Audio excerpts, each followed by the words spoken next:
Happy Saturday, everybody. Father Jim here. Hope you're doing well on this 15th day of June. Yes, it's back in the middle of the month already. Hope your day is going well as we go into this weekend. Today, I'm going to be reading from both of our readings from our liturgy. Our first reading comes from First Book of Kings, chapter 19, beginning with verse 19. Elijah set out and came upon Elisha, son of Shaphat, as he was plowing with 12 yoke of oxen. He was following the 12th. Elijah went over to him and threw his cloak over him. Elisha left the oxen, ran after Elijah, and said, "Please let me kiss my father and mother goodbye, and I will follow you." Elijah answered, "Go back. Have I done anything to you?" Elisha left him, and taking the yoke of oxen, slaughtered them. He used the plowing equipment for fuel to boil their flesh, and gave it to his people to eat. Then he left and followed Elijah as his attendant. And our gospel today is Matthew 5, beginning with verse 33, continuing the Sermon on the Mount.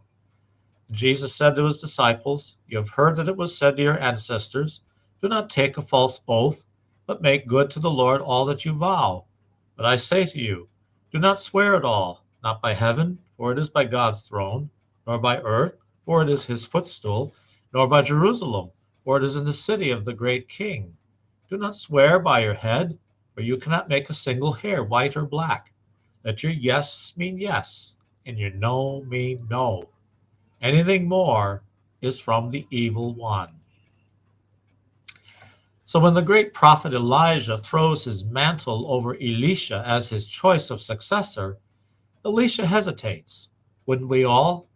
The road of a prophet is a hard one. So often he or she is appreciated by God alone, reviled and even harmed by the very people he or she is trying to help.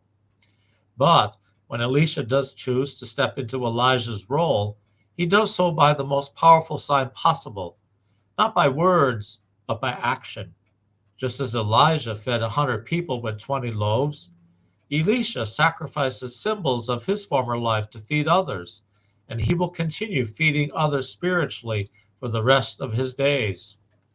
The stutter step of Elisha was characteristic of many prophets. They have begun with hesitation, feelings of unworthiness, moments of confusion, and even attempts at running and hiding.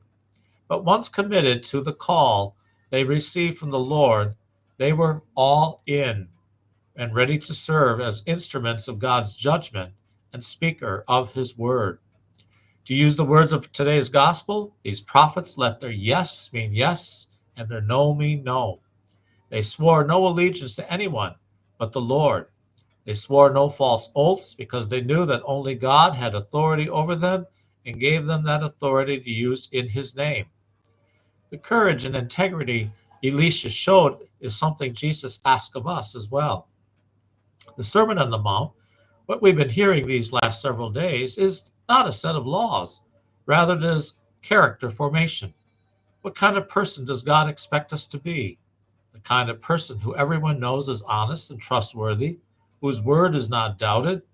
It is a high calling, part of our baptismal role as prophets, but we can muster the ability to accept it always when we come together to pray to the Lord. So as we gather always in the Lord's name, let's continue to trust in him to help us always. Well, I hope your Saturday's going well once again. Boy, these weeks keep flying by.